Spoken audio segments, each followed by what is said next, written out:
Good afternoon, YouTube. I'm Dan. And I'm Chris. And we're reporting live from the Burnsville Public Library for the recapping the final Vikings game, as well as breaking down the last week's events in Minnesota.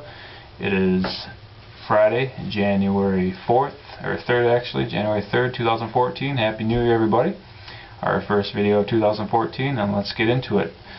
The final game against the Lions, the final game at the Metrodome, ended in a 14-13 victory. I was at the game. It was more of an exhibition game, more exhibition feel for the most part, but the Vikings did get a late Cordell Patterson touchdown to end the Metrodome with a win. Yeah, it definitely had that boring, first preseason game feel to it. Yeah. The only difference was his starters were actually on the field the entire game. Otherwise, yeah, I mean, the final score would almost suggest that this was a first preseason game, 14-13. But, the Vikings, they had trouble all year winning the close games, so, hey, we'll take this one. Absolutely. The final game at the Metrodome.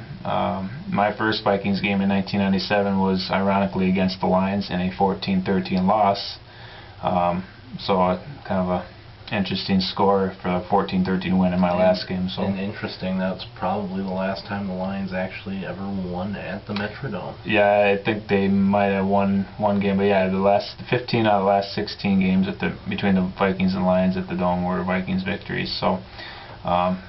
It was fitting that they did beat the Lions at the Dome in the last game. And it's also fitting that, they won their first game at the Dome, so that against the Bucks. They were able to close it out with a W. Absolutely. So we have a lot to cover today, Chris. The Vikings had a lot going on after the game, most notably the firing of Leslie Frazier. What was your thoughts, and did you see it coming? To be honest with you, I'm going to go on the side of, I'm a little shocked about this firing. I thought that maybe with the team performing so well in the last 2 months, guys really having Leslie Frazier's backs, really going to bat for him. We never really saw that with Childress. That maybe we might see one more year of Leslie Frazier. Also, with how many teams look like they're going to be firing head coaches, how many guys are really serious candidates, that can really turn around your program. So I thought maybe we might see Leslie Frazier for one more year, but I think the Vikings felt like the fan base is turning against him, so it's just time to move on.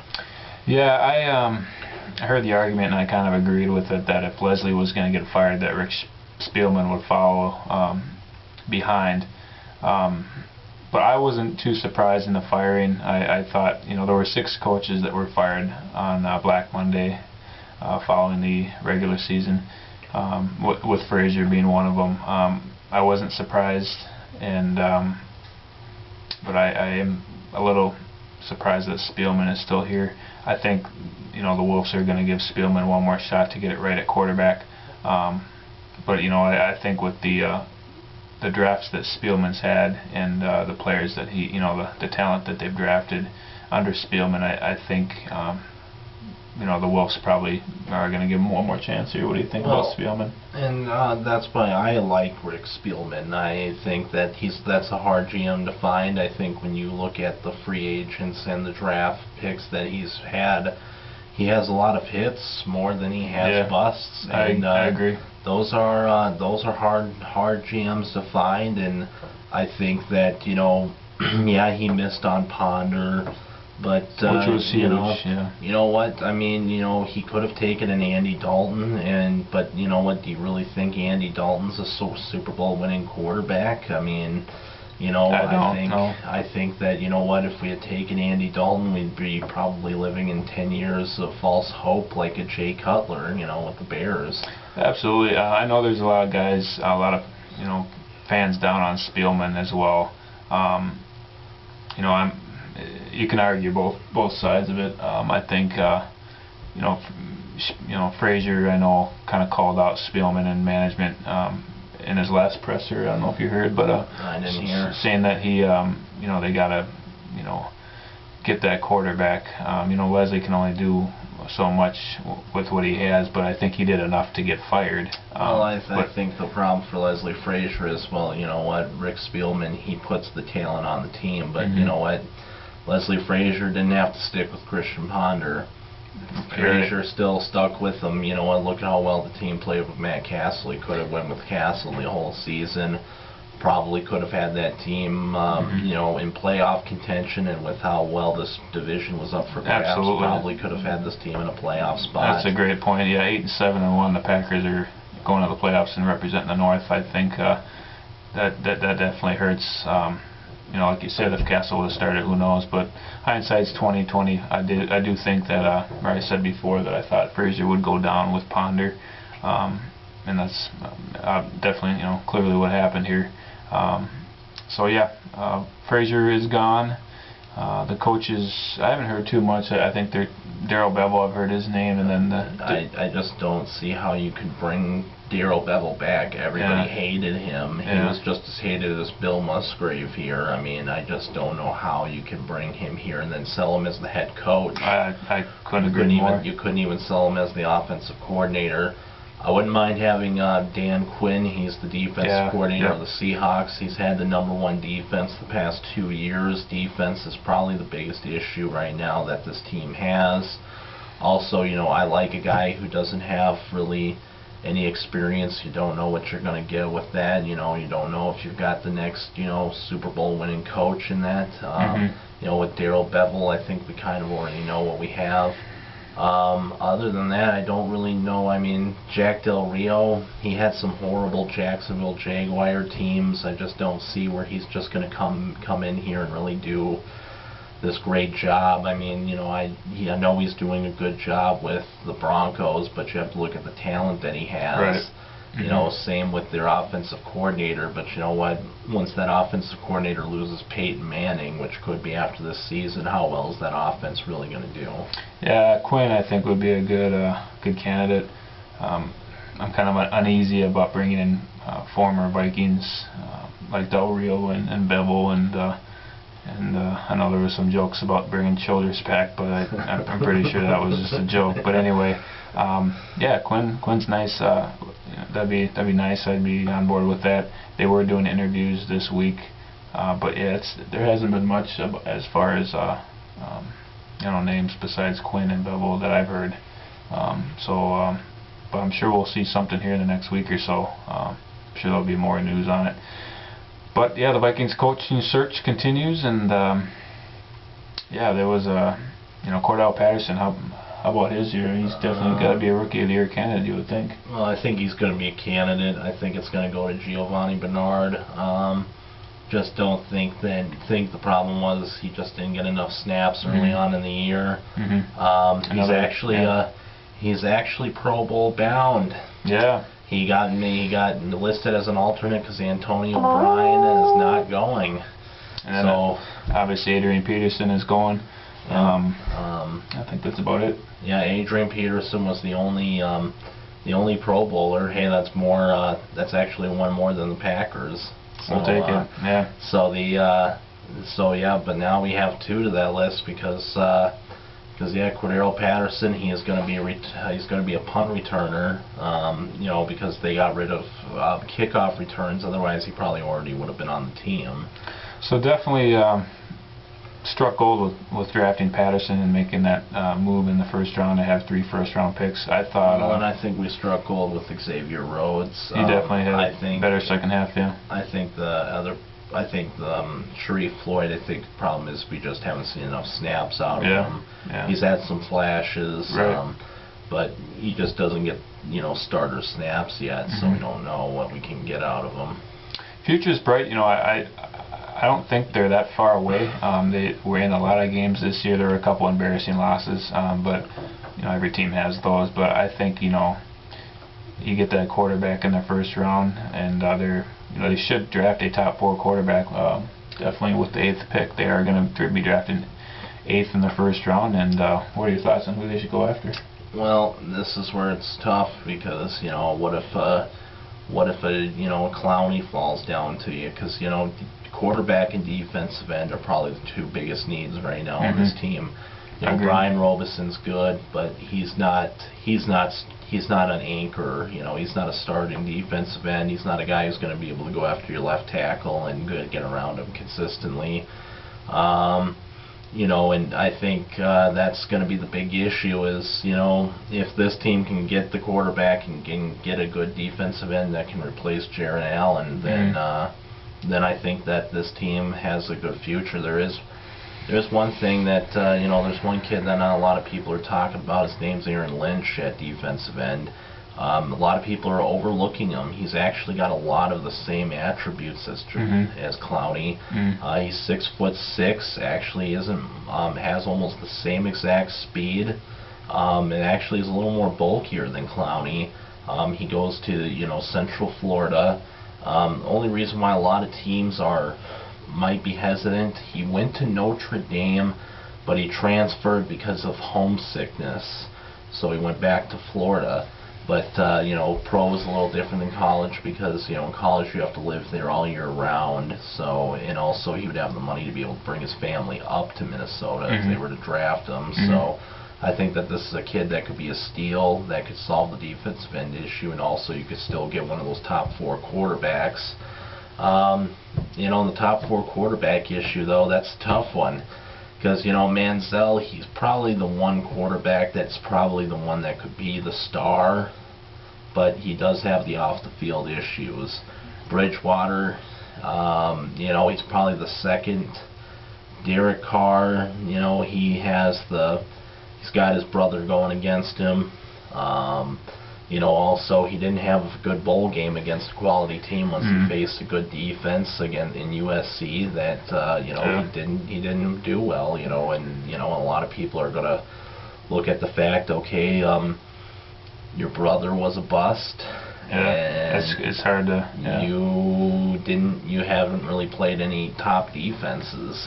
And then Bortles from Central Florida, so those 4 should be the top 4 quarterbacks for sure. And I don't see how the Vikings don't get one. But which one? I prefer Manziel. Yes, he's a Texas A&M. I kind of got a thing for the Aggies, but I think and that comeback against Duke was obviously unbelievable, and I think he probably raised his stock with that performance in the bowl game there. Which probably means he won't be available at 8. Which is very possible, yeah. But Texans did say today that they are open to trading the number 1 overall pick. Yeah, it should be a wild Rams draft. have already said that they're open to trading the number 2 pick, which obviously they don't need a quarterback anyways.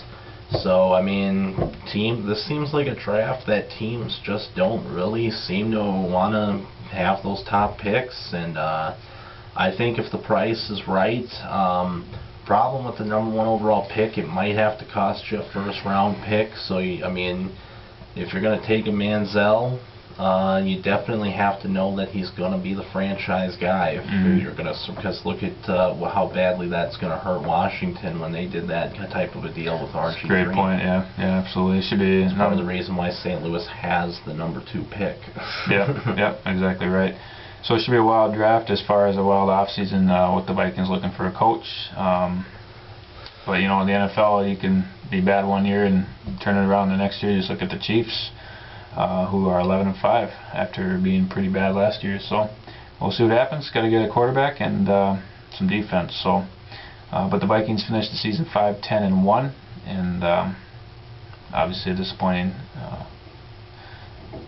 season from 10-6 last year, but we're looking forward to 2014, and then obviously with the dome being torn down and they're turning the lights off, party's over on January 18th, and we'll have to look for some seats on eBay, huh? Yeah, so speaking of that, what are your favorite Metrodome moments? I don't think you can beat the Greg Lewis play in 09.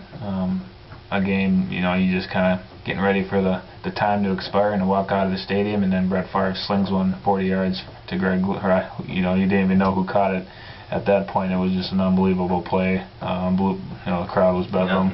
Nobody even knew who Greg Lewis was. Yeah, who's Greg Lewis? Yeah, so it was just an unbelievable finish, and definitely my favorite moment in Metrodome history. Another favorite Metrodome moment was a game that we were at. Was Gus Frerotte hits Bernard Berrien for a 99-yard touchdown, making it the only stadium where two 99-yard plays have ever happened. Part of what made that play so special was we were actually down 7-3. Frerotte just threw a pick. It looks like it's going to be a pick six. We just get him out of bounds at the 1-yard line, so it's like, oh great, you know, we're going to be out. And our defensive line stands them up on all 4 downs. They, instead of trying to go up by 10-3, they decide they're going to go for on a 4th down. We stand them up, and then the next play, they leave Bernard Berrien wide open, and unbelievable. And they go in for the 99-yard touchdown. The place was electric. You know, I think another moment that, even though it wasn't there, one of my earliest moments of knowing, you know, the Vikings was probably, you know, Randy Moss's first game. You know, actually this was, you know, one of my brother's friends when we drafted him said, you know what, this kid's going to be a big time playmaker. And so, you know, I made sure to watch this game, and sure enough, he was. I mean, his first game, I mean, I remember watching his first touchdown, which he's got 3 Tampa Bay Buccaneers on him. I mean, everybody knows it. I mean, juggling, and then boom, just catches the football. Times, yeah. I mean, you know, how does it get any better than that? It really doesn't. You know, obviously the Vikings have had some disappointing games over the years, but definitely a lot of Metrodome memories. Well, and then obviously the ultimate Metrodome memory has to be Game 7, 1991 World Series. Oh, absolutely, yeah. Sorry, Vikings, but unless you guys play the Super Bowl in the Metrodome, World Series is going to top that. Jack Morris doing something that will never be done again, pitching 10 shutout innings of baseball. I mean, how can you forget Kirby's heroics in Game 6? So yeah, definitely a lot of good memories in the Dome. We'll go back to, as Bud Grant said, we'll be back in the elements for the next 2 seasons while we build the Crystal Cathedral, as I like to call it, that will be downtown Minneapolis. So looking forward to 2014, and you know, I'd like to stay optimistic. I always like to, you know, stay optimistic as far as the Vikings, and see what happens. I did mention last video, the Gophers did lose to Syracuse in the Texas Bowl, 21-17. We won't cover that too much today, as the Gophers had a disappointing end to a rather nice season, but have now lost 6 consecutive bowl games, so we'll see how they turn it around. Expectations will be raised for sure next season as they continue to get better under Jerry Kill. Gophers Basketball started the Big Ten season with a disappointing loss last night at the Barn, 63-60 to shorthanded Michigan.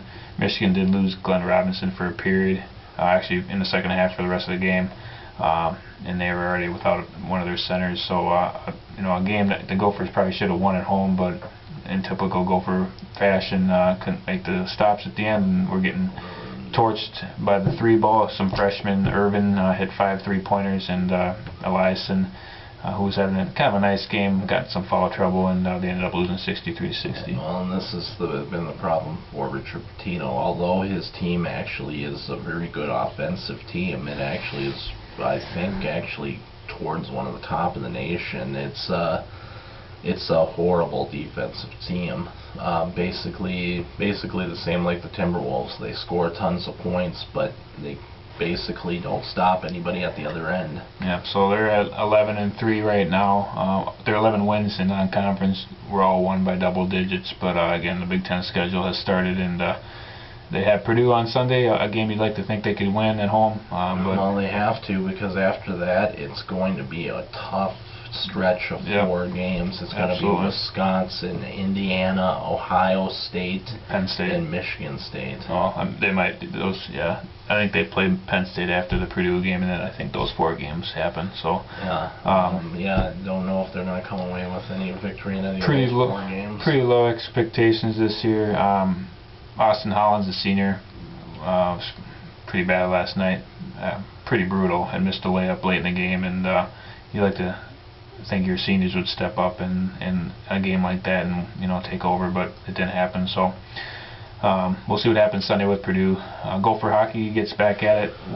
They were off for 26 days. They play the Mariucci Classic this weekend, starting off tonight against Colgate. The Gophers are a little short-handed with a couple of players that played in the junior championships in Sweden, and then Don Lucia is out tonight.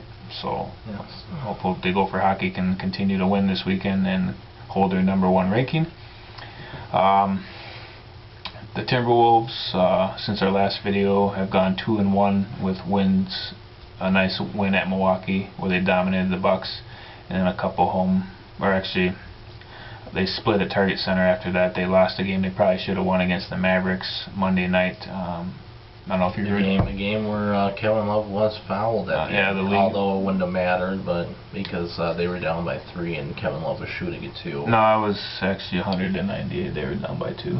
Oh. That would have tied the game. But anyway, they lost the game in the first half when they got down by 19. But yeah, the league did come out and apologize for missing that call, which doesn't help the Timberwolves. But they probably don't deserve to win when you're down by double digits at home. So that was a disappointing loss. As a lot of people were saying is, well, don't fall down by 19. Exactly. Don't have 13 turnovers in the first half. Yep, absolutely. So they had won the first 2 against Dallas, but lost that game Monday night. But they did come back strong with a victory the other night against New Orleans Pelicans, 124-112, where the bench, who actually Kevin Love called out the bench, which only had 5 points against Dallas, and were much better with, I think, 40. I think he needs to the other night. Out Rubio. Yeah, Rubio's been scoring a little bit better as of late. I think that I heard a stat that if he scores 6 points, they're 13-4 this year, which is unbelievable. So if Rubio can get 7 points a game, they should be looking good. I guess get 7 points, Rubio. Yeah. So they're currently at 16-16, 9th in the West. They're 3 back of Dallas. The Wild got off to Schneid. A 6-game losing streak in regulation was snapped last night with a 4-1 victory over the Sabres, the worst team in the NHL. So that's nothing to get too excited about. I wouldn't shut down Kellogg and have a parade anytime soon. But Mike Yo's job certainly is in jeopardy here. I think a lot of people did. If they would have lost to the Sabres, his job would be done. But they did get it done. Zucker's score, that was kind of nice to see. And they're gonna have to do a lot more. They gotta get on a winning streak here. Right now they're 21-17-5. They're at 10th. They're 2 points out of the 8th spot. So it's looking like they're gonna need to get the 7th or 8th spot, because they gotta make a trade. I mean, they gotta make a trade for a goal scorer. And the thing about that is they're so close to the cap. Later on in the season where the cap goes up, they could maybe make a transaction. But right now it's gonna be tough. But they got to do something. They got to get hot and start scoring some goals on a consistent basis. Last night Harding was out due to being ill, but Backstrom stepped in and really wasn't tested much. I think the defense finally responded and played well. So, but it's hard to say because Buffalo's so bad. But we'll have to see. They play the Capitals this weekend and they go on the road for a couple games. So they're currently 10th. Like I mentioned, 2 points out of the 8th spot in the Western Conference. With that, do you have anything else to add? We had a lot to cover. No, I mean, I think we've covered the most we can. Yeah. YouTube Nation, the videos might not be coming every week because football season has come to a close, but we will try to at least pound out a video once a month. Yeah. But they won't be weekly like they once were. We'll definitely try to get a draft special going. Definitely. When once the combine and stuff has started. Absolutely. And then Twins next month start spring training, if you can believe that. Maybe we'll get a spring training video going. We don't know about that one, but maybe. We'll see. But so. Thanks for watching and joining us this year, and again, which is a disappointing year, but did end with a victory in the last game at the Metrodome, and a lot of positives. I think with the young guys and the future of the Vikings. So with that, Happy New Year. I'm Dan. And I'm Chris. Don't forget to go big Or go home.